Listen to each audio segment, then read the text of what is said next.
Welcome back to another edition of the Talking National League podcast. Episode 6 it is tonight. So, everyone's probably wondering what signing it will be who will stand out for you this season. Could it be the signing that takes your club into the Football League? Could it be the signing that helps you to stabilise in the National League this season? Or could it be the signing that perks up your side during a mid-table, boring season? One player that you can look at and think, wow, yeah, that's a good player and he's entertaining me this season. Well, you've probably guessed it by now. We're going to be looking at every National League club's best signing so far in the transfer window. I've also brought on Lewis Walsh tonight. We are not related before people do ask about that. However, we are both Halifax Town fans, so we may take this opportunity to talk a little about the Shaman themselves. Now, before we do that and jump into tonight's edition of the podcast, as usual, Thomas Feeney has a transfer report ready for you all to watch. So, without any further ado, let's bring Thomas into the studio.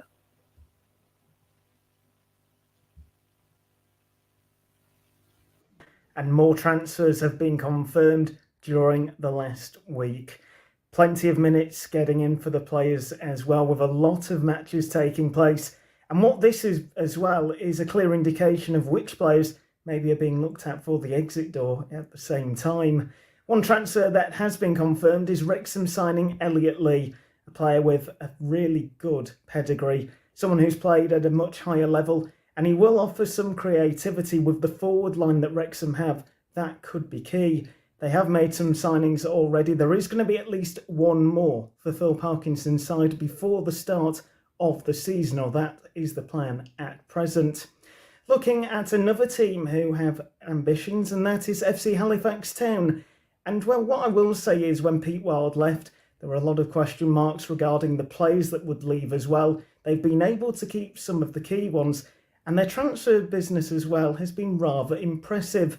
Jordan Keane is one of the latest arrivals, and he really is Mr. Versatile for Stockport County. I think when a player announces that he is leaving and fans really are disappointed, that is how Stockport County fans felt, and that is a clear indication of just how good a job he did there. Obviously, he gained promotion with them from the National League North and also from the National League as well. And what I would like if I'm an FC Halifax Town fan, not only the quality he has, but the will that he wants to play. He could have stayed at League 2 with Stockport County. He said no, he wants to play, and that can only be a good thing for the Shaman. Another transfer confirmed is Kelly returning to Solihull Moors, and it's really interesting to see the business that this side, who just missed out on the National League promotion final, that loss to Grimsby Town at the London Stadium, just what they would be able to do. Neil Ardley's been able to get in a few signings, and they're players that know the club from previous spells. Kelly obviously was on there from Oxford United previously, and he's a decent defender. You know, it's one of those deals where he's got good experience within the National League setup, and he's the kind of player that Neil Ardley will like a lot. Well, a player that I know quite a bit about is Marcus Dewhurst, and he's somebody who really impressed at Guiseley and Boston United with loan spells.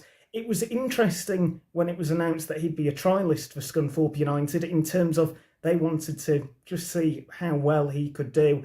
And in those games, he really impressed. And that has now led to him joining on a season-long loan deal from Sheffield United. I think for Scunthorpe, he is the keeper that they will be able to back throughout the entire season. His reaction saves, he really is a very good goalkeeper. He's one of those goalkeepers where it's weird because he went to Carlisle United on loan. It didn't particularly go to plan. He didn't get the minutes that he thought he would get. And what it has ended up with is him going back out on loan to Boston United and then getting this loan to Scunthorpe United. And hopefully it goes well for him. One deal that's been confirmed involving a National League North club is Kurt Willoughby. And while at York City, he maybe didn't score as many goals as he'd have liked last season. He did have a thing for getting spectacular goals in the process. He's gone to Chester, and it's going to be really interesting to see how they do with their manager, Callum McIntyre, kind of going down a bit of a different track from the previous years. It'll be really interesting to see just what happens there. So, not long to go now until the season gets underway. A lot more minutes to be played for these individuals. Be really interesting to see just who can make that big impression and which transfers can be concluded before it all gets underway in a few weeks' time. It really is going to be interesting to see exactly what happens. Well, interesting that from Thomas Feeney. So yeah, Lewis, welcome to the National League podcast, making your debut. We have talked in the past a bit about Halifax Town. We've had a fan come in the chat who is in fact a Halifax fan, Footy32. Welcome to the live stream. Welcome to everyone that is also listening tonight. If you've just tuned in now, let us know you are here in the chat. Give your thoughts on your club signings too. Lewis, how are you doing then? I'm doing very good, thank you. Thank you for inviting me on again. Oh, no problem whatsoever. It's great to have you on to talk about the latest transfers. So yeah, it's been an interesting transfer window so far. I do have to admit, you look at every club, something that I look at and it inspires me, and I think, wow, how strong this window has been for National League clubs. Like I was drawing up my relegation favourites for this season, and it was so hard to pick one. I know everyone usually always say, "Oh, my club are never going to get relegated." You always have that sort of opinion. I know everyone predicted Halifax as the favourites to get relegated a couple of seasons ago on Pete Wild's first season. We ended up finishing, I think, sixth, I believe. Yeah. So yeah, and that's something that could happen to the favourites Maidenhead.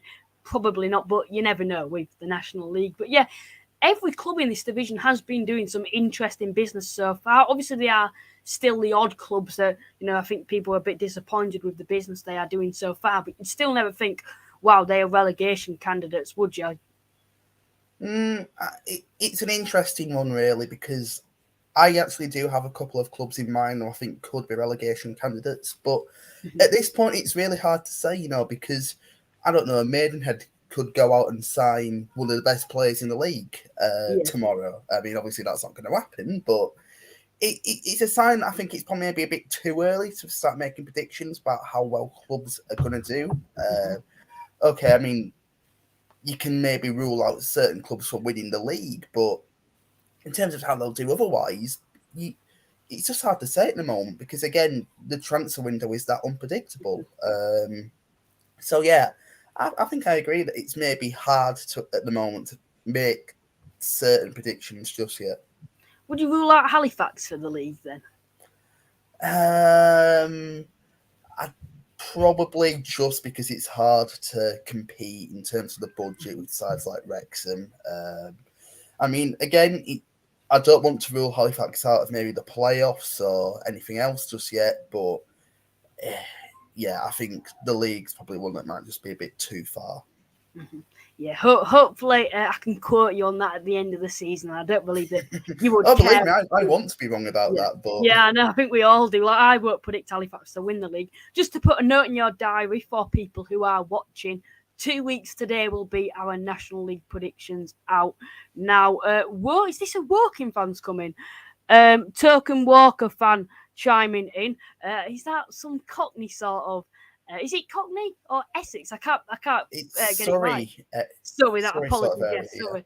Yeah, that's it. I believe that must be some sort of Surrey sort of saying that based off the language used. But yeah, welcome to everyone that is joining tonight. So we dive straight into it with these players that we have chose who are the favourite. Sure. Okay, so we will start with Aldershot then. Now, Aldershot for me are a club that I've been quite surprised with the business they've done. They had a very disappointing season for them last season, I think we will all say. However, a lot of people are still writing them off, although the business they have done. They've made some impressive signings. And I think the one that stands out to me will be Inny Effingham. And we've both agreed on this. Hopefully there aren't too many more that we can agree on so we can have a bit of a debate about it. But yeah, Inny Effingham, we know his strengths at this level. We've seen him in the past not do so well at clubs. I think he had a spell at Notts County and it didn't go particularly to plan. However, I'm hoping at Aldershot, for his sake and for Aldershot fans, that he does have a successful season with them. And he definitely had a successful season last season, getting into double figures in the league at a struggling Woking side. Obviously, the other players surrounding him who set up them sort of goals for him last season. But yeah, his time at Dover, well thought out there, scored a lot of goals. He's a very good striker, isn't he? And I'm sure he'll have an impact on Aldershot. Why did you choose Inny Effingham? Again, more or less what you've just said there, really. I mean, he's a player who is capable of getting goals in this league. I mean, not just that, he is that big physical presence up front. And I know managers in this league have definitely pointed him out as the danger man when they've gone up against him. I think as well, just the fact that they've been able to get him from Woking, who are probably their rivals in this league. I think it's definitely the statement signing when it comes to who they've managed to get. Yeah, and I know you've mentioned about Aldershot struggling there, but yeah, again, it was just a case of Mark Moseley just getting through the season with someone else's squad, and now that he's been able to get his own players in, and I think it'll definitely be easy to judge what he can do there. Yeah, we've had someone else that's come in the chat. Torquay fan, great to be back, mate. Yeah, welcome. We will be moving on to Torquay later on in the episode. Let us know your thoughts on your transfer window so far. For anyone who is watching on Twitter, if you could just take the time out to retweet the videos, we can try to get a few more people in the stream. We are growing every single week. You can just tell by the people watching at the moment. So moving on then to Altrincham now. Now, we do differ on this, I will agree. So you've gone for Lewis Baines. Why have you picked Lewis Baines? Well, Lewis Baines to me is someone who he's been one of the standout defenders in the National League North over the past couple of years. He's really made a name for himself at Chorley since signing there permanently. He did have a long spell there back in 2018, 2019, but he's gone there. He's made a name for himself. He's really developed there as a player who can make a name for himself in this league now. I can't remember if he was on it, I think he was in one of the teams of the seasons for that league. But yeah, he's just someone who has definitely been a big part in what Chorley have done over the last couple of years. And I think the time's definitely come for him to maybe make that step up. And I think a club like Altrincham is probably the perfect opportunity for him to do that. So for me, at least, I think he's probably one of their best signings. Yeah, I won't complain with your choice. However, I have differed. Josh Lundstrom now is a central midfielder, quite versatile himself, can play many positions. He's 23 years of age, had past experiences with Altrincham on loan. However, they don't seem to have worked out. However, I don't think that will be an indication on his permanent spell at Altrincham. I think what stands out to me for Altrincham is this is a proper full-time signing, bringing someone from League One, played a lot of football in the Football League in the past. He's young himself, only 23 years of age, so got a lot of time to improve as a player and progress. I think this is a perfect signing for them to, strengthen in that midfield position. It's like I've mentioned just then, it's a proper full-time module sort of signing. I do have to agree, and I'm sure he'll have a positive impact on Altrincham next season. He's a box-to-box midfielder, has many attributes himself. He'll be quality for Altrincham. So moving on to Barnet, we've differed again. I've picked Harry Pritchard from Eastleigh. You've picked Ben Winter from Torquay, I'm tempted to say. Yeah. I think it's just Ben Winter's just been a very solid player in this league over the last couple of years, hasn't he? I think he's definitely the sort of player that he can go to a club like Barnet and maybe help improve them at the back. And it's just, again, I think it's just based on the fact that every time I've seen him play, he's looked a solid player. So for me at least, I just think that's a good bit of business by Barnet. Maybe it can help them get up the table again. I don't know, but yeah, just for me, I think a very, very capable player. Yeah, I'll agree with that. I've gone for Harry Pritchard. There's an attacking midfielder, previously been at Eastleigh. Probably one of the standout performers for Eastleigh, who also underperformed significantly last season. 6 goals, Harry Pritchard got. He's had a lot of experiences in the Football League himself with the likes of Bradford City, many other clubs as well. I'm sure if this does take off this deal, he can be that standout player in that attacking midfield role. I'm sure he'll have a positive impact on Barnet. Barnet are another club that have transitioned this season, like you've mentioned, Ben Winter, and that's a quality signing at wing back for them. You know, they're strengthening defensively, which has been something that they have struggled on in previous seasons. That defensive, strength, that defensive brick wall, basically, what you need at this level. It seems to be something that Barnet have struggled on in the past. And I think bringing in someone like Ben Winter, will have a significant impact on that. But going forward, I think Harry Pritchard, is that positive role model of him being in the Football League in the past. I think it's a good move for him personally. And I know coming from a side like Eastleigh, who struggled last season, I'm sure Harry Pritchard will do a good job at the Bees. So moving on to Bournemouth, we have agreed again, Danny Elliott, and you've also said Danny Elliott. So I'll allow you to talk first a little bit about Danny Elliott. I mean, let's get one thing straight. Danny Elliott was probably one of the best strikers in the National League North last season. Getting around 30 goals, competitions. There was, of course, a lot of interest in him. So for Bournemouth, they're supposed to beat off interest from other clubs because there was definitely interest. We know that Chris Millington was a huge fan of Danny Elliott and was definitely taking a look at him.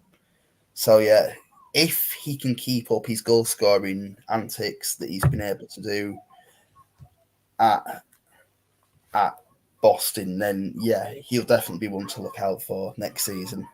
Yeah, like you mentioned, 30 goals in all competitions for Boston last season. Now, the loss of Scott Burden, you need someone to replace that. Although Scott Burden, I believe he just got into double figures. I may be wrong in saying that. I think he got 11 goals last season for the Wood. Like, and I think Danny Elliott, his impact, he's young himself. He'll have a good, impact on the team as a whole. He'll add to that goal threat, which has been something that Bournemouth have, I wouldn't say struggled on, but the way they play doesn't really suit. They don't particularly score many goals. They beat sides like they're more of a defensive side, aren't they? That's been the key to their success over the last couple of years. Yeah, I'd agree. And I think having someone like Danny Elliott going forward, you can sort of rely on his clinical, and if it takes off this deal, I'm sure Bournemouth can have a very successful season. So we've also agreed on Bromley, and it's another striker. We've both gone for Adam Marriott. Bromley have sort of poached him from Barnet. And I believe when I first saw this signing of Adam Marriott, I thought, wow, that's a good signing for them up front with Michael Cheek. But I also had to feel for Barnet out there as, it's a significant impact on that. And it's good that they have made a few impressive signings, Barnet, because this is a very, very big loss for them, wouldn't you say? Definitely. I mean, he was one of the players that they really wanted to keep, which is why that sort of contract saga was dragged out so much. Obviously, they couldn't come to an agreement in the end, which probably wasn't aided by the fact that there was a lot of offers on the table for him. I know for a fact that there were at least 4 different clubs after him, and obviously Bromley were the ones that got his signature in the end. He's been a proven goal scorer, whether that be at Kings Lynn or Royston or Cambridge City throughout his career. And as you've just said there, him and Michael Cheek up front will absolutely terrorise teams in this division. Will tear this league apart, I'll have to say. You look at Michael Cheek last season, I believe 15 goals for Bromley last season alongside Aaron Marriott, who got 17. I might be getting them mixed up, actually. It might be a swap over. But, adding that sort of goal threat to a team that could, if this potentially comes off as a good, deal, having that partnership up front, if they can get an understanding of each other. Bromley going forward next season, they're going to be a force. And I'm sure having that sort of strike power going forward with the likes of Adam Marriott, Michael Cheek, other players in and around there, it'll have a significant impact on their position come the end of the season. And Adam Marriott, wow, just what a signing he has. He's proven in the league below, he's proven in this league that he can score goals. And it's more the second half of the season for Barnet last season where he did sort of show his true potential that he's capable of scoring goals in this division. I think he was getting 2 goals a game, 3 goals a game, back to 2. He kept dipping, and you're thinking, wow, what a striker this guy's turned out to be. Now he's adjusted to the National League, and I'm sure next season, alongside an experienced striker like Michael Cheek himself, who's been, don't get me wrong, has been scoring goals in this division for a very, very long time, probably for the past 4 to 5 years. He's been, getting into double figures and in and around the Golden Boot. He's even won the Golden Boot in the past to Michael Cheek. And I think, yeah, this deal, I don't think they can go wrong, dare I say it. Someone's come in the chat. Zach O'Shaury, a regular listener of ours, has said Bromley to get around 4th to 6th. I don't know. 4th to 6th. I think that's a fair shout. You know, they've always been a side that are either in and around at the playoffs or just knocking on the door of them. So I think that's a fair shout from Zach there. Yeah, I'm still differing at the minute who could potentially get into the plus. But yeah, I do agree with the strike power that they've got on the signings they've made defensively. I'm sure Bromley will be a force next season. Chesterfield now then. Now we have differed on this, and I will admit I did change it. I was going to stick with you on Ollie Banks at first. You know, you look at what he'd done in the past at Chesterfield and the Spy Rights themselves. But then I looked at Amanda Daub, and it was a transfer video that I did watch, and I looked a little bit more into this player. I believe he's Albanian, he's an attacking midfielder, can play on the wing as well. I thought, wow, this player is something special. And when I looked at some of the clips that I've seen of him in the past, I thought, yeah, I think that's got to top over Ollie Banks. But firstly, give us your thoughts on Ollie Banks as a signing and why you've chose him. Ollie Banks is just an absolutely incredible midfielder. You know, he's had the experience at clubs like Oldham.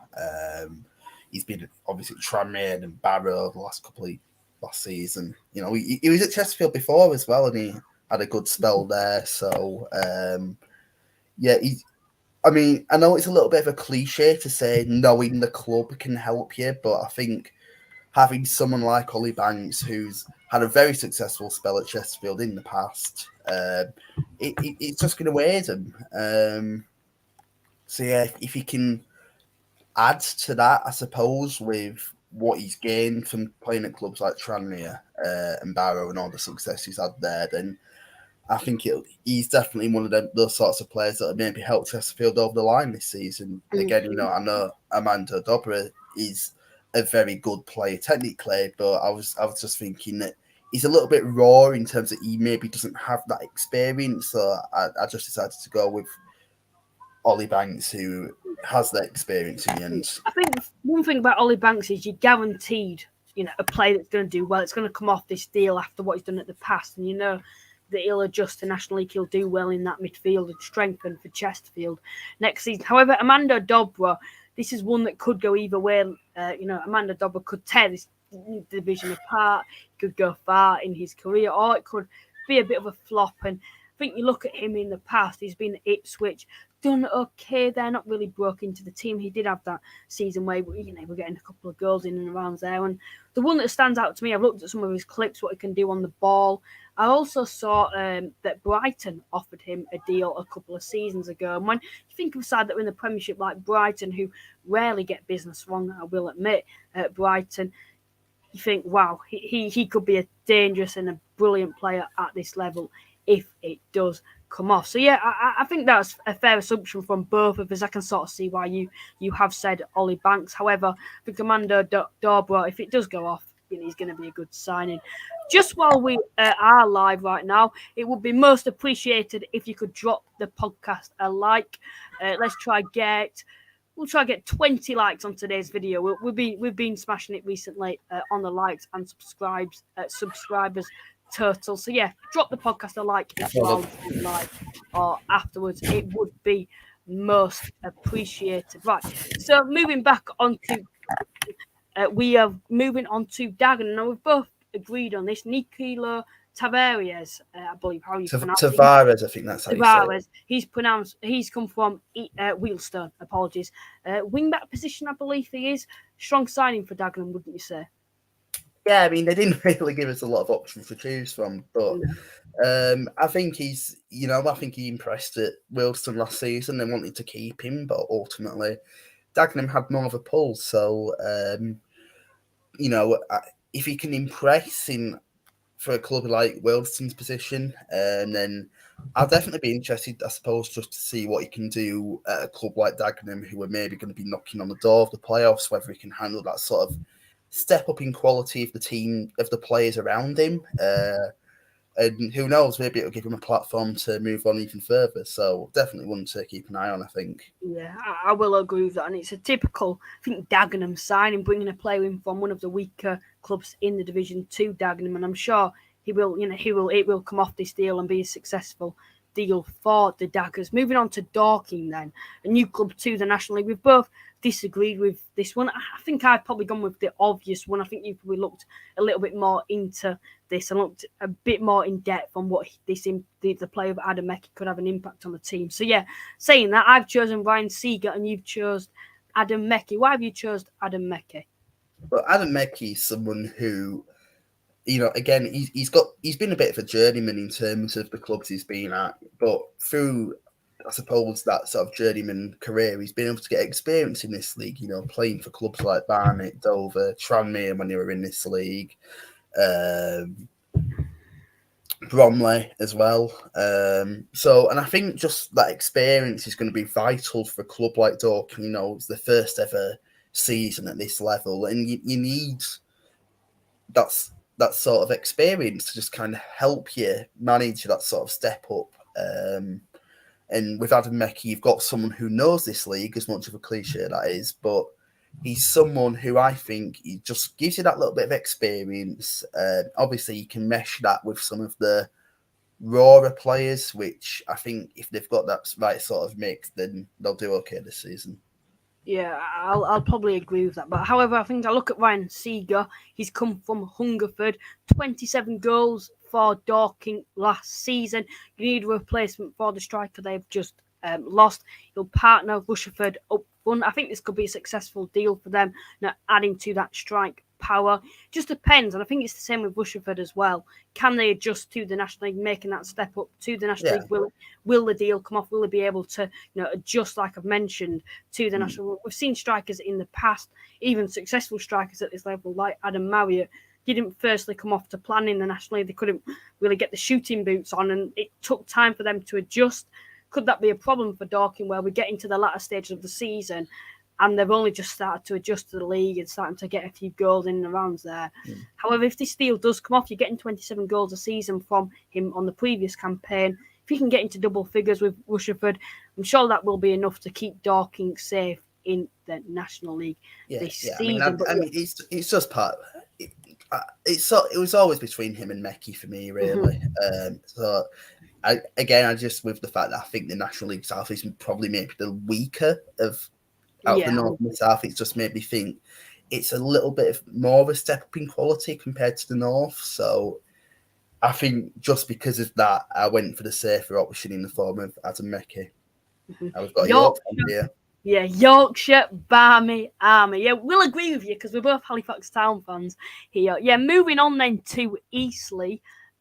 We've differed on this, and I think mine's quite a debatable one when you look at the signing that obviously you've chosen to choose coming from Oldham. Talk us through then, Usayanayu Cisse. I think I've made myself look like a total idiot there. But don't worry, I'm not 100% on the pronunciation of his first name. But yeah, again, he's just a sort of player who he's got that little bit of experience on his side. He played for MK Dons. He's been at Leyton Orient. So he's got that maybe bit of experience of league football. He's played in France, he's played in Spain, he's played in Belgium. So he's just got that experience of different divisions. Some, going by his record, he's taken to better than none others. But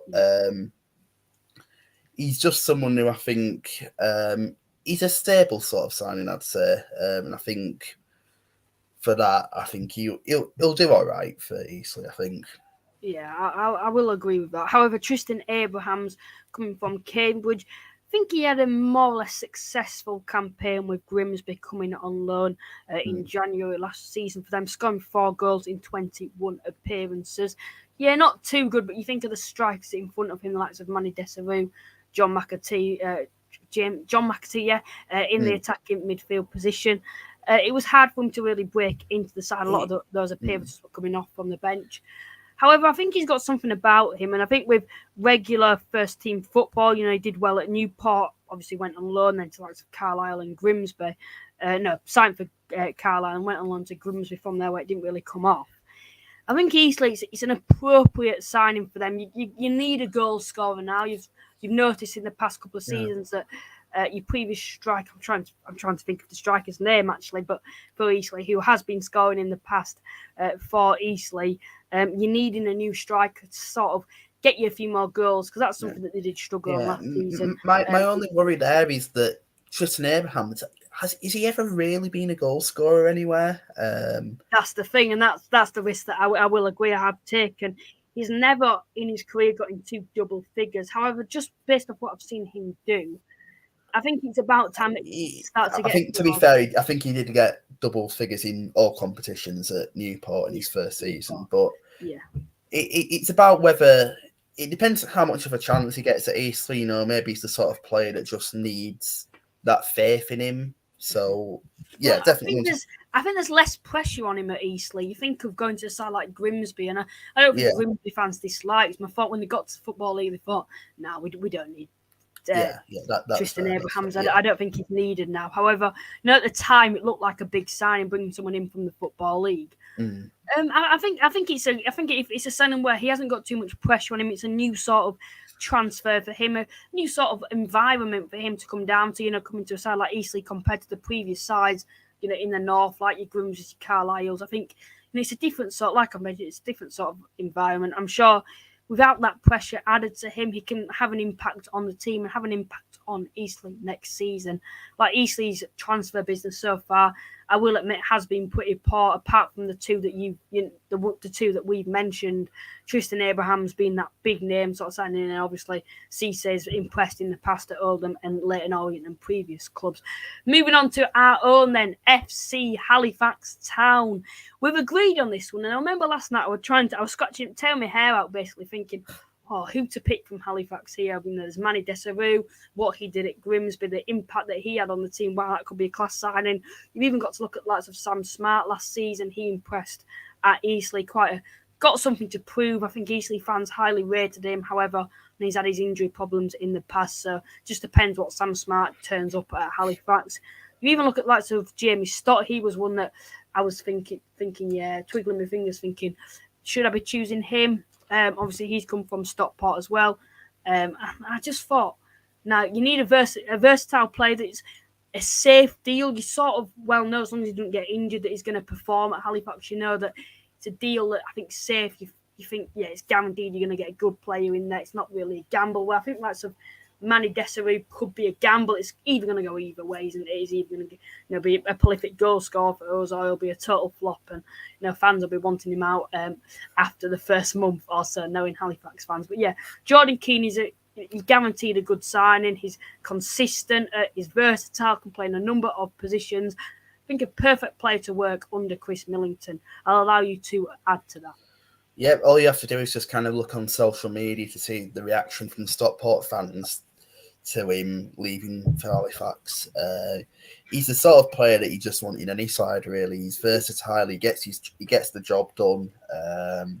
So yeah, in terms of just what Halifax need, it depends whether I suppose Kieran Green goes, as he's being rumoured at the moment. Because he can slot in at the back, but which I suspect he probably was going to do at first. But if Green does go, then maybe he can slot in midfield as well. So that's something that's not too good at the minute. The likes of Kieran Green being highly rumoured, in fact, with Grimsby Town. I've seen them hoping that this isn't a replacement for him. Am I correct in saying that we actually paid a fee for Jordan Keane with him not being out of contract? I may be wrong. I'm not sure, actually. I'd have to look into that for you. I don't know if we did pay the fee or not. I'll look into it. And yeah, I think we'll move on to Gateshead then. Like I've mentioned just then, there's so many players that we could have picked from. Even lots of Golden coming from Salford, unproven, yes, however, highly rated as a transfer. So yeah, I think every signing for me, Jack Hunter as well, there isn't a signing for me from Halifax. I think that's a poor signing. Right, yeah. Seems to have a lot behind it. But moving on to Gateshead. Now, we have differed on this. You've gone for the previous Halifax player, formerly at Harrogate, Aaron Martin. I've gone for Dan Jarvis. Why have you gone for Aaron Martin? Aaron Martin's someone that I've watched for a couple of years now, whether that be at Brighouse, where he was an absolute goal machine, whether it was seeing how he's getting on at Guiseley, where again, absolute goal machine, or just how he took to Harrogate, where he was a decent option for them, and then obviously last season with Halifax, where it just wasn't meant to be for him, really. I mean, he got unwell and then just didn't really get back into the side, and then obviously Harrogate needed to recall him, but he's someone where I think if Gateshead show a bit of faith in him, then he'll definitely rediscover his goal scoring form, because again, he's shown at Brighouse and in Guiseley that he can score goals if faith's put in him. So yeah, I think Gateshead, they had, I suppose, 2 goal scorers that they've now lost. So they're a club where that faith should be able to be instilled. But yeah, I think if he can live up to what he's done in the past, then yeah, it'll be a great signing for them. I think there's high expectations on him when you think of the goals that Langstaff and Seedwin Scott produced last season. Will he perform at those levels? Based on what I saw of Halifax, I thought, wow, he's an impressive sign. I liked him as a player, not just his goal scoring ability, although he did only score the 1 goal, but it was an impressive finish against Notts County. I'm sure you've seen that back, basically rounding the keeper and then tucking that away nicely. We've seen in the past it can score goals.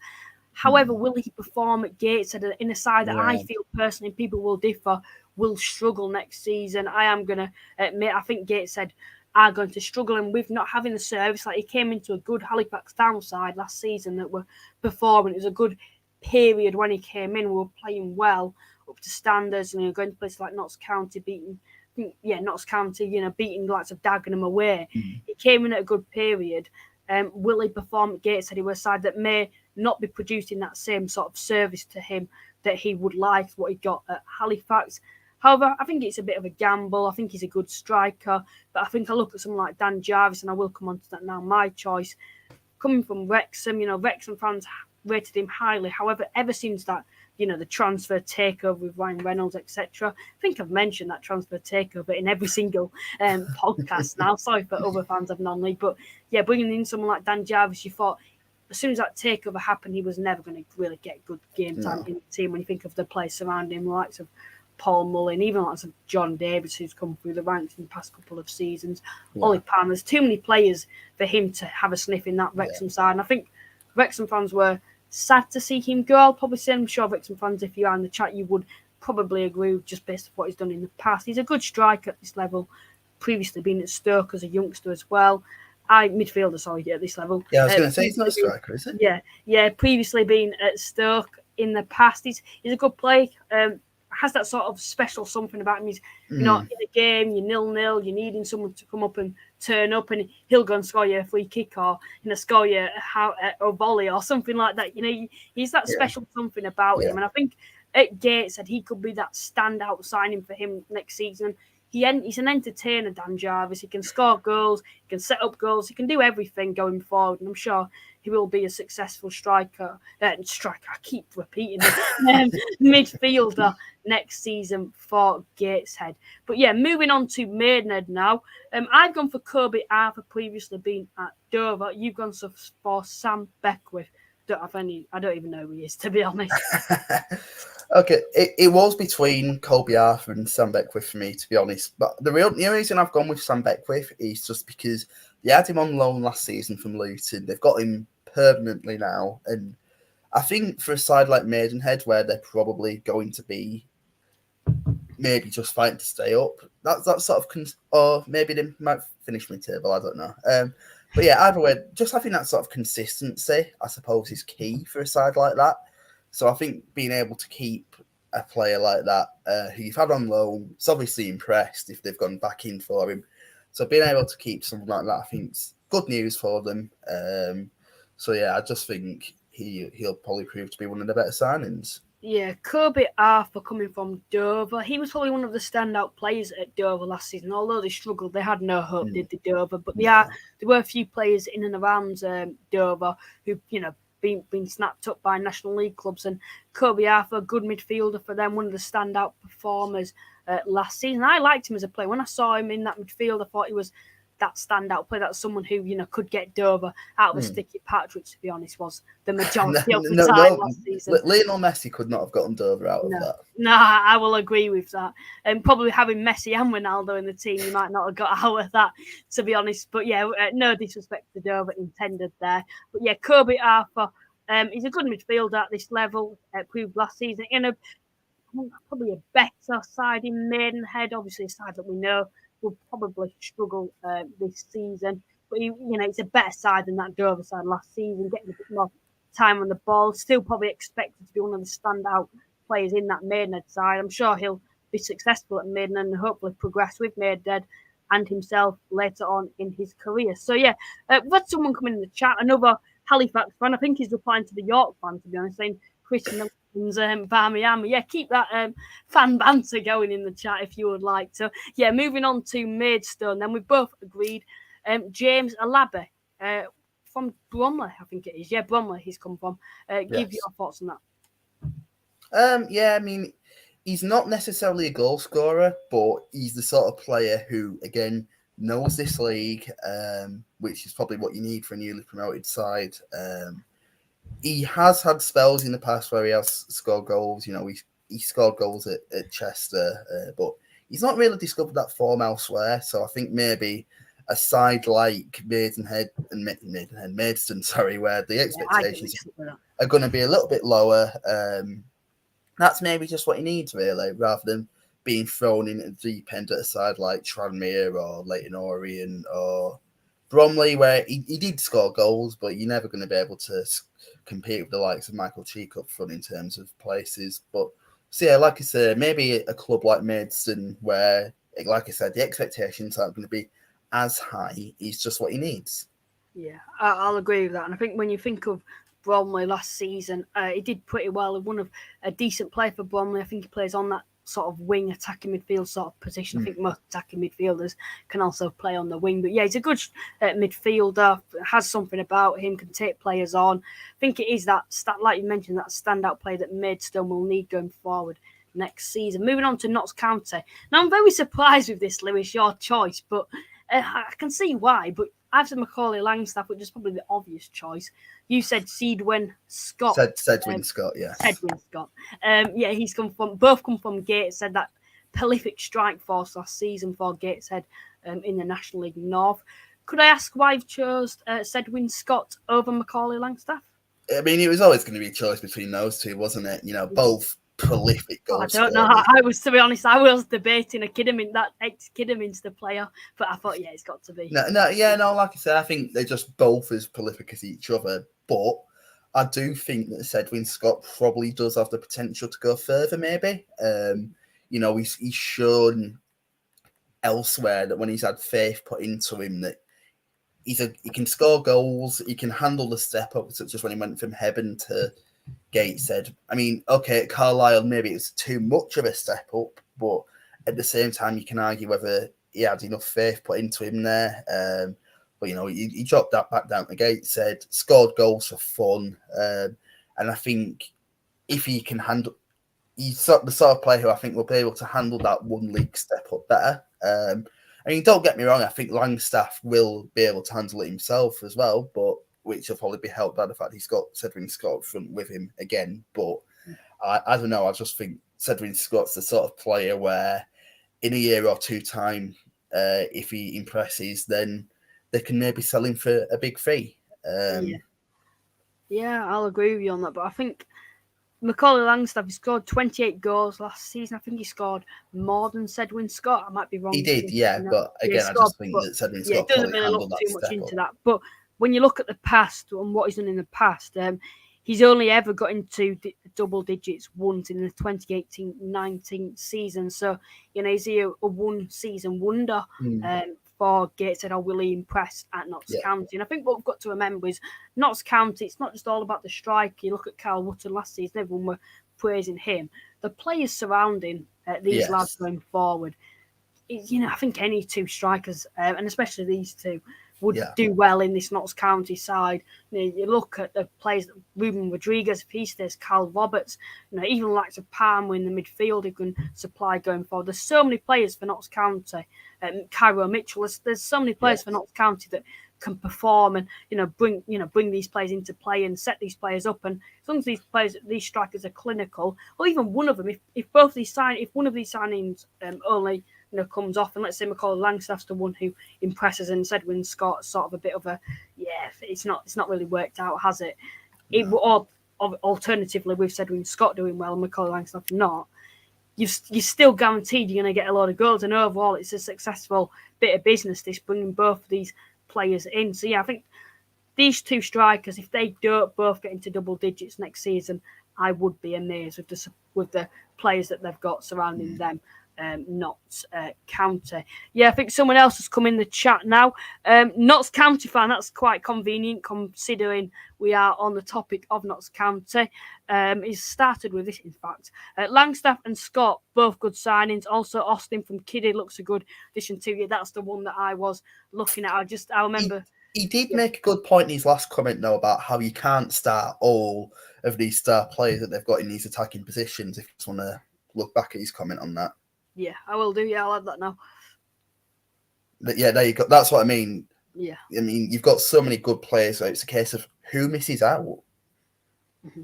Yes, that's what I have to say. Like, you look at Wootton leaving, that allows striker position, I suppose. Yeah, but again, you look at all those names that are on the screen now. I mean, one of them's going to have to miss out, and it's a case of who does. Mm-hmm. Yeah, I think that's the question.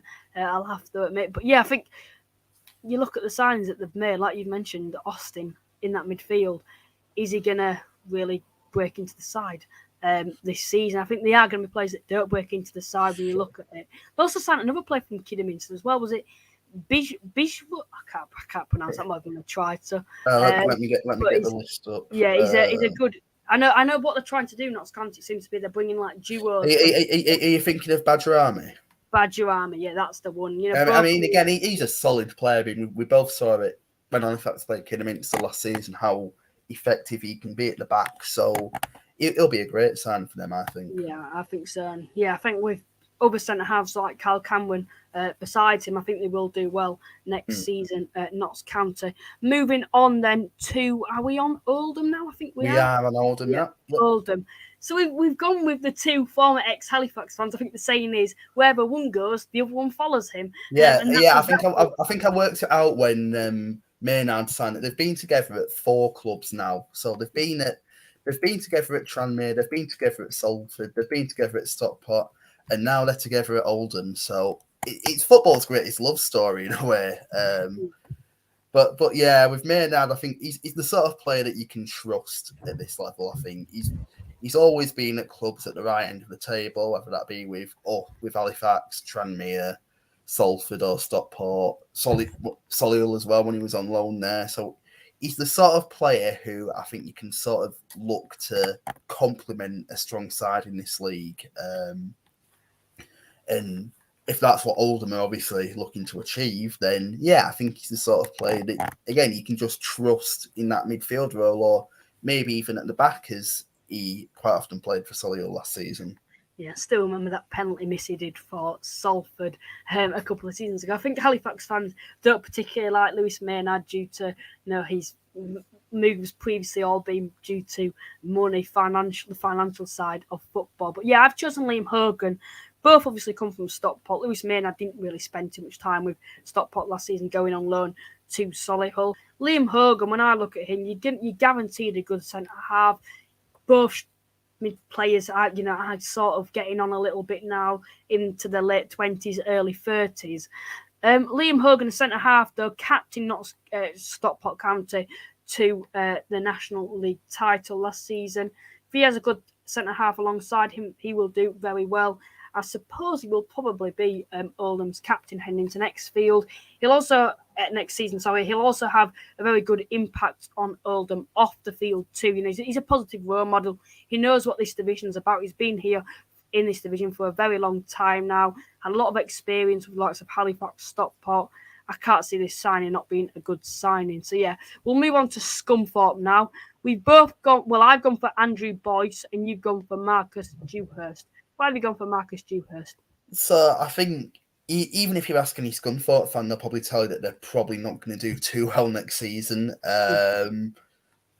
So I think for a club in that sort of situation, you need a strong goalkeeper. You need someone who's going to be able to pull off those wonder saves, and because they're going to get peppered in terms of the amount of shots they'll face. And I think Marcus Dewhurst is probably the best sort of keeper that they can have in that sort of situation. You know, he's impressed at Guiseley, he's impressed at Boston last season, and I think a player like him could potentially be the difference between whether Scunthorpe stay in this league or whether they get relegated. And if they continue to sign players of his quality to complement him, then they might just stay up. Yeah, I think that's a question, isn't it?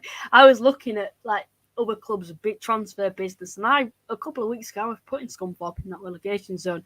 That may differ when I do come on to my predictions, but they're one of the sides that's business so far has been quite poor. I've gone for Andrew Boyce, formerly being at Eastleigh. Probably knows what this division's about, like similar to Hogan, good player at Eastleigh last season, one of the better performers. It's not a spectacular sign. I don't think any Scunthorpe signing's been spectacular. Thought, wow. I think you can maybe look at Elliot Whitehouse as one of those signings, but it's with him. The only reason why I didn't go with him is just because he's quite injury prone. You know, he's had two seasons now over the last couple of years where he's just not played a single game because of an ACL injury. So it's a case of if he can stay fit, then it'll be a great signing for them. But it's about whether you can keep him fit or not. Moving on to Solihull now then. I've gone for Joey Jones from Dagenham, and you've gone for Fiacre Kelleher. Fiacre Kelleher, previously been at Bradford on loan for the Moors last season. Please digress. Sure, he's a fantastic defender, is Fiacre Kelleher. He really impressed at Wrexham last season, and I know a lot of their fans were quite confused when they decided to get rid of him. But okay, maybe he's not had the best of seasons at Bradford in terms of not really being given the opportunities there, but he's shown in this league that he is a fantastic defender. And he's the sort of, if Solihull want to kind of rebuild from last season, kind of pick up from where they left off, then he's the sort of signing you want to be making. So if they can kind of continue in that ilk, then I'd certainly expect Solihull to be right up there. I've gone for Joey Jones, previously been at Dagenham, played a good number of games for Daggers last season. I look at Solihull, and the good thing of them, and I think this is something that Halifax have probably gone wrong, and nothing from Halifax to do in no way we're keeping the players we have. That's just the money in this division. Solihull have done well in keeping that squad together from last season, that successful squad, likes of Joe Sabara, Andrew Dallas. And the only real loss to them, which I don't think is a significant loss, is the loss of Kyle Hudlin. Obviously, he's gone to Huddersfield Town. I think everyone's seen my views on that on Twitter. That clip that I showed of him missing an open net against Halifax a couple of seasons ago. But yeah, moving on to Solihull, I think they don't need that too many signings. They just need to add to that depth from last season. A few more, ideas across, having maybe a bit more depth in that midfield. I think Joey Jones offers that. Did well at Dagenham last season, just adds to that depth in the midfield. He's a consistent performer at this division. I think Solihull will do good next season. I think likes of Joey Jones, Fiacre Kelleher also coming in for the Moors. It's just adding to that depth. And the thing is, you're bringing in quality depth too, which is what you need. You're not just bringing in any old journeyman that can just come in when needed. You're bringing in players that, if they do need to come in or potentially start, which it's looking like these two may well do next season, you're making that side even stronger from last season. I think a lot of people are writing Solihull off this season just based off the club's size. However, I look at the signings they've made. I also look at the players they've kept. I think Solihull will have a very successful season next season. Moving on to Southend now. And I've gone for Dan Mooney and you've gone for Harry Taylor. Why have you gone for Harry Taylor? Look, he's someone where, again, there's been a lot of interest. I mean, I was told quite a few months ago that Southend were kind of tracking him, and there were other clubs obviously taking a look at him. But in terms of him as a player, he's the sort of player who will give 110%. You know, during the COVID season where Barnet were in a real mess, he was maybe one of their shining lights in that. Again, just didn't give up in the slightest, always put in effort. And you sort of need those sort of players in this division. So if he can keep that going at Southend, you know, he knows the assistant manager, Darren Curry, from when they were both at Barnet. So if he can just kind of keep up what he's been doing at Barnet, then he can maybe go as far as his brother Jack, who's obviously at Peterborough. Yeah, I've gone for Dan Mooney, previously been at Altrincham FC. Now, I think Dan Mooney may have won Altringham's Player of the Year last season. By far, that standout performer for them this season. Dan Mooney playing on the wing. He's a good player himself going forward, has that special something about him, something that I thought Southend lacked last season is he did, they didn't have that stand-up play, that flair sort of play that can take on players. I think something that they did struggle when I saw them on both occasions, where I think Dan Mooney will add to that going forward, that sort of flair, which is what they need going forward. He also brings goals, and I think him and lots of Cardwell up front will be, a good partnership going forward. Moving on to Torquay, then we both agreed Corey Andrews had a loan spell at Aldershot last season, previously been at Wimbledon. Why have you picked Corey Andrews? He's someone who I think has good potential, really, to get 9 goals from 20 games in maybe not the best of Aldershot sides last season. I think, a clear sign of his ability. Okay, maybe he didn't have the best of spells when he went out on loan to Colchester later in the season, but I think if a club like Torquay, he's going to get the chance to develop and maybe build on the sort of record that he had at Aldershot. So yeah, he's one that I think will potentially, at the very least, work out quite well for Torquay. Yeah, I will agree with that. 9 goals, like you've mentioned, for Aldershot last season. Good player at this level when he's had his spells in this division. Good going forward, offers that something different. And yeah, Torquay for me are a side that I think personally their signings they've made have been quite poor. They seem to be going for a lot of youth at Torquay this season. They've had a lot of significant losses, and unlike other clubs like Halifax ourselves, the replacements haven't been too great and too significant. Where I think I look at this one and I think that's a good signing. That's a good replacement. Yeah, I don't know. You could like the where Torquay is in the country is obviously not going to help them in terms of signings at all. So that's obviously going to weigh heavily against them. It's going to be a hard job convincing players to go down to Devon. So I think that maybe played a big factor in terms of their recruitment. But yeah, definitely want to keep an eye on, I think. Moving on to Wealdstone. Now, Wealdstone for me aside, they've done some very impressive business. To say the budget that they have to say, I believe they're still part-time in this division too. We've both gone for Max Kretschmark, previously been at Woking last season, had a very successful period at Woking last season. Going forward, I think he got into double digits himself with a lot of assists, not included too. Yeah, what are your thoughts on Max Kretschmark and the impact that he could have on Wealdstone next season? For me, I think that's one hell of a statement signing from Wealdstone. Like you say, double digits for Woking last season. I think he was their player of the season as well. But yeah, he's shown that he can really impress at a number of clubs. He impressed at Hampton and Richmond. He's impressed in previous seasons with Woking as well. So he's definitely been one of their better players over the last couple of years. But yeah, going like I said, just Wealdstone being able to get someone of his quality, I think is definitely a statement of intent from them. And who knows, maybe I think they're definitely capable of mid-table. Who knows, maybe even top half if they can carry on with their business. Very different to what I predicted them just about a week ago. But the signing from Aldershot at the wing-back too. And and also Max Kretschmark, I think will have a significant impact on the team themselves. We've seen what he did last season. Like you mentioned, it's a big statement from them to snatch a player up from the likes of Woking to Wealdstone, part time, still think I might be wrong there. I think it's a good bit of business for Wealdstone, that, and it's a big statement. I'm sure he will be that sort of standout player. Some negative news on their behalf is the loss of Josh Unwell. Like I always thought when I look at this, wow, he can supply goals going forward to Josh Unwell, like he did equivalent to in the Effingham Young last season at Woking, where unfortunately that will not be happening. Now Wealdstone will be looking for a new striker, I would suspect. But yeah, this is one big statement of a signing. Moving on to Woking then, we've just talked about them with Max Kretschmark. You've probably gone for the most obvious one, Padraig Amond, previously been in this division, done very well. Yeah, I can tell by your face, my pronunciations are not. No, you were actually quite close there with Patrick Amond. Quite close. But the only reason I was smiling is because with Sid Nelson, I actually had him on Football Manager at one point with Halifax. Good player. Yeah, he's a good.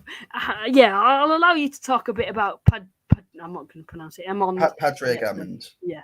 Padraig Amond first. But he's someone who, look, despite his age, he's mid-30s now, but he's still someone who, given the opportunity, will score goals. Last season was the only real season where he wasn't really contributing in terms of goals, but that was only on loan at Exeter. So I think we all know what he did at Grimsby a few years ago. He's definitely a capable player at this level. So I do think that now that he's back in this league with Woking, he's definitely going to be the right sort of replacement for a player like Iniesta in terms of the goal output. So yeah, for me, I think definitely a big signing from them. Can I just say, 34 years of age, is he going to be that same striker that he was back at Grimsby in this division? There's always going to be that risk, isn't there, for signing a player that age, but it's a replacement for Effingham Young, isn't it? And for me personally, I'm sure you've probably seen more of him as this was in my younger years, supporting Halifax. He's probably... He is a risk. He's 34 years old. He hasn't got too many seasons left in him. He's still going to be a clinical goal scorer, because I don't think as a striker you lose that in your latter years. But now in this division, do you need to be more than just a clinical striker? Do you need to do more? And that's something that I think he may struggle on heading into. It's a case of who he's got around him, really. I mean, once you're at that sort of age, you maybe need other players to do what you once were capable of in terms of the running around, the providing for other players. So if Woking can kind of factor that in and play around that, then as long as they can get him the ball in the opposition box, then he will score goals. So it's just about whether they're capable of working around that. Yeah, I've picked Sid Nelson. You've mentioned him on Football Manager, coming from Northampton. This is a big statement from them. Centre half did very well for Northampton.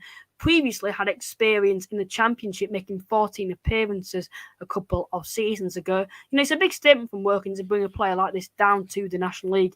Good to tighten up a little bit more defensively next season. I think if you like you mentioned, Padraig Amond does well and supplies them with goals, having that of Sid Nelson defensively, Woking will have a very successful season heading into next year.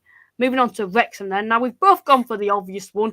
We always expected Wrexham to splash the cash. I think it's the correct saying, because, we expected that, not getting promoted last season. So they're just going to spent a load of money last season, didn't work. They're going to spend even more this season for them to hopefully get out of this horrible division on their behalf. But Elliot Lee then coming from Luton, obviously previously been with them as far down as the National League, taking them all the way to the Championship. Luton fans were sad to see him go, I think probably because of the relationship with him and the fans being there for so long. Had a successful period with them. Had a few loan spells at the likes of Carlisle last season, Gillingham has been at. Good player, good midfielder. I'm sure if it does work out for him at Wrexham, he'll be a good player too. But one player that I'd like to mention that I haven't mentioned in this, the signing of Howard, previously been at Carlisle, good goalkeeper. That's something that I think they struggled on last season, which was sort of their downfall of that season. Not having, a successful goalkeeper, I think that's the word, with having Dibble in net, with the loss of Leighton injury. The injury crisis. Again, it's just the fact that, Leighton is a good keeper, but he's injury prone. He can't guarantee you 46 games. And then Dibble isn't the best of backup. No. You know, we've seen He's not. He's a good shot stopper, but he's got a big mistake in him, and we sort of saw that. That's what I mean. We've seen with games like Dover last season. Okay, they won that, but you can see he let Dover score 5 goals, and then in the playoffs against Grimsby as well. You know, just the amount of goals he conceded in that game in particular. And they were poor goals. Well, not poor goals, but they were all from like corners. You could sort of see that he wasn't good for coming for crosses, and that's something that you need heading into next season for Wrexham. And that was what defensively, that was what their downfall was, which was surprising considering the money that they spent on that. But yeah, they've certainly tightened up now with a strong keeper. But yeah, Elliot Lee, I'll allow you to digress a little bit more. Yeah, I mean, let's just think about this. You've already got probably the best strike partnership in the league in the form of Paul Mullin and Ollie Palmer. You've got Jordan Davis behind them already, and there's the suggestion that Elliot Lee is going to play in that number 10 role for them rather than up front. So when you've got those 4 players, I suppose, in providing that attacking output for you, it's just not fair, is it? I mean, they're going to be absolutely unstoppable, or they should be at least on paper. You know, so it's just again, it's a real statement of intent to be able to somehow add to what was already a really good attacking trifecta, I suppose. So yeah, on paper, at least, Wrexham should be absolutely unstoppable. The thing is, I looked at Wrexham and I just thought all they need is a goalkeeper next season. It's all they needed. You know, they haven't got Stockport to be concerned about. Obviously, the outside's like Notts County, Chesterfield spending money, but all they needed was a goalkeeper. You know, you had Jordan Davis anyway. You know, supplying the 2 strikers with balls through goals again, and then chipping in with goals himself. He's had a really good output. This could, I think personally, and I think a lot of people will disagree, and it's quite a controversial sort of statement from myself here, but bringing someone like Elliot Lee in, you think of Jordan Davis, and I'm sure I don't think it'll impact him, but could potentially. You thought of what he did for Wrexham last season, grown through the academy, done so well for them. But, you know, he had a good season. You bring in someone like Elliot Lee playing in his position. Could we be having like sort of debate, like basically who could be picked in the side, and he could be dropped, Jordan Davis? And if I were Jordan Davis, I'd be thinking, well, why have they brought Elliot Lee in? I thought I was, doing well last season. I thought I supplied him with goals, got goals myself, assisted as well.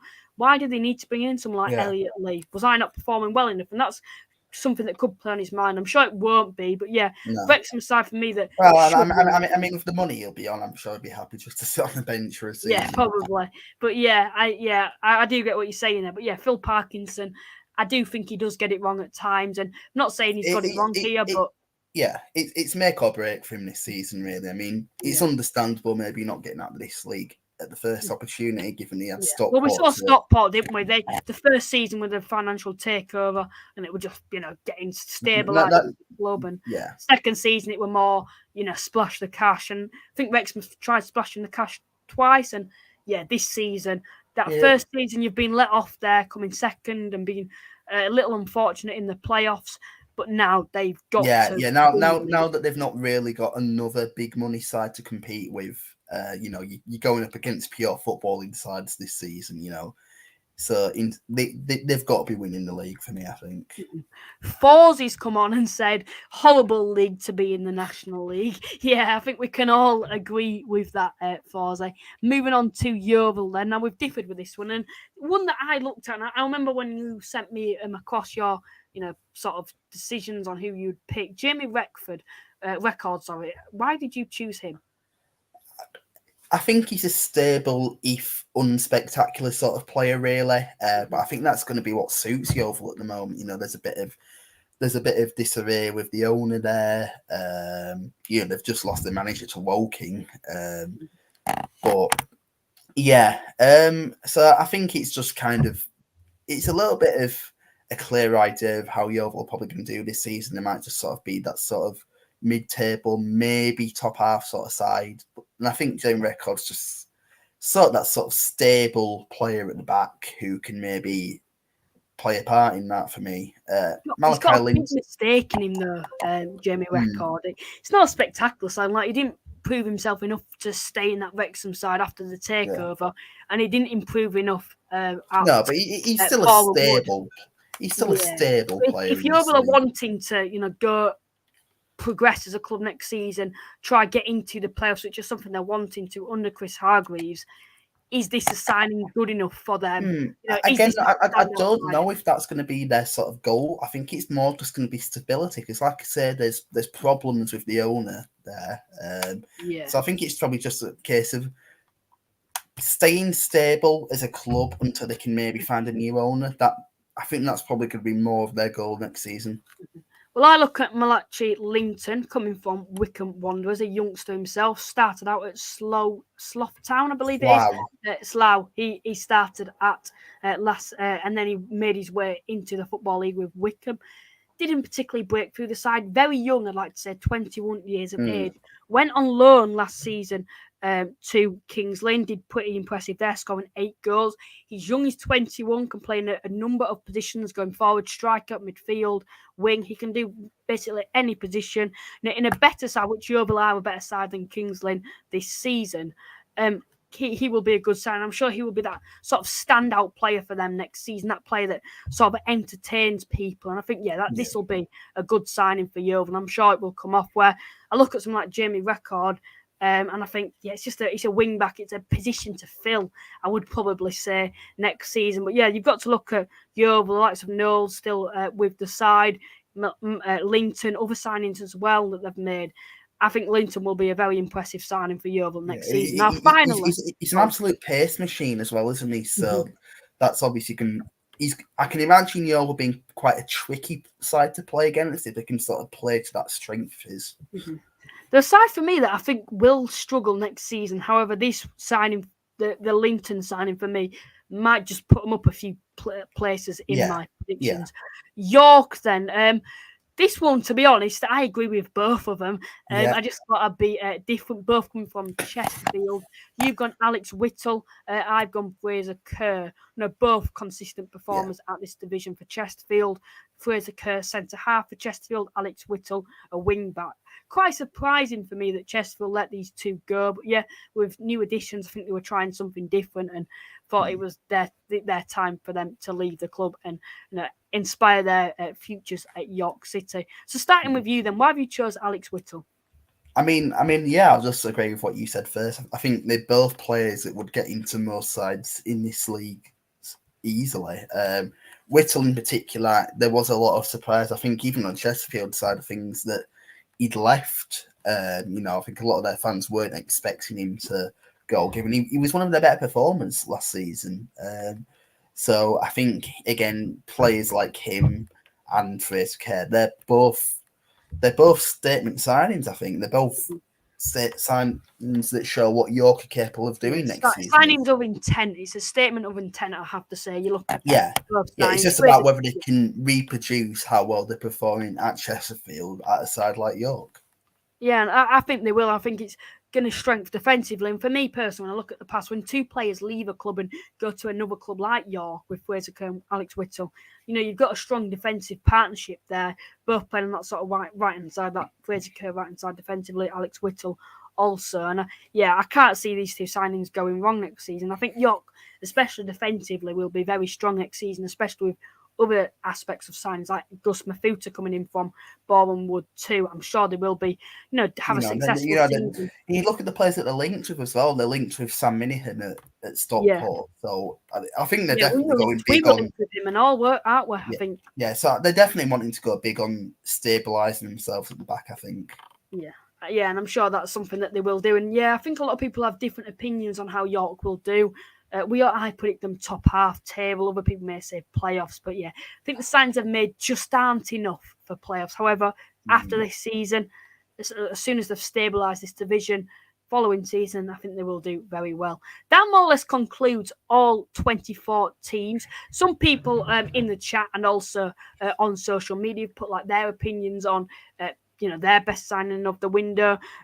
Oldham fan says Liam Hogan for Oldham. Yeah, I agreed with that. Halifax signing, a Stockport fan said Jordan Keane. Well, like you mentioned, the positivity that Stockport fans have towards Jordan Keane, that just shows how successful this signing should be. Danny Jones Halifax fans from Tom Stott or Sam Smart. Quite interesting, his choices. Liam Power, quite a controversial. Michael Giassi, that's someone we haven't mentioned. That's going to be a hit or miss sort of signing. Yeah, he's with Giassi. It's just one where I'm unsure as to how much it was down to genuine ability or just a bit of a purple patch. Because he had a good spell at the end of the season, but it just wasn't there earlier in the year. So it's definitely one where it's either going to go really well or really wrong for him at Chesterfield, I think. Yeah, I will agree with that, and yeah, I think both of our opinions will be controversial. So please, to everyone that is watching, as always with these sort of videos, I think everyone says it. Please don't take these personal towards your club. It's just an opinion. York fan said agree with both, but he's also mentioned Scott. Burgers. It's not burgers. It's Scott Burgers. Burgess, I think he means. Yeah, but I think you've had a typo there. I don't know. It's all correct. Yeah, but yeah, I think I understand why you said that coming from Grimsby in that midfield sort of position. Yeah, cheers to everyone that has tuned into tonight's podcast. Lewis, thank you for agreeing to come on the podcast. Yeah, absolute pleasure as always. Also, if you are watching to anyone, please drop the podcast a like. It is most appreciated. Also, subscribe if you haven't already. We've just surpassed 500 subscribers. Try to get to 600 as soon as possible. The goal is to get to 1,000 by the end of the season. That will be most appreciated. Yeah, once again, cheers to everyone that has tuned in. And I'll also give you a sneak preview to next week's podcast. I'm pleased to bring on Ollie Bayliss. So yeah, I won't mention that on Twitter or any other social media platforms until later on. So yeah, that's just sort of a perk for anyone that has tuned in live tonight, that we will have Ollie Bayliss on for next week's podcast. The date may differ. Apologies for going over the hour once again. It's just, it's a longer sort of edition. I do hope that you all have enjoyed this sort of entertaining sort of podcast. Lewis, once again, thanks for coming on the podcast, and I will see you all next week. Thanks for now.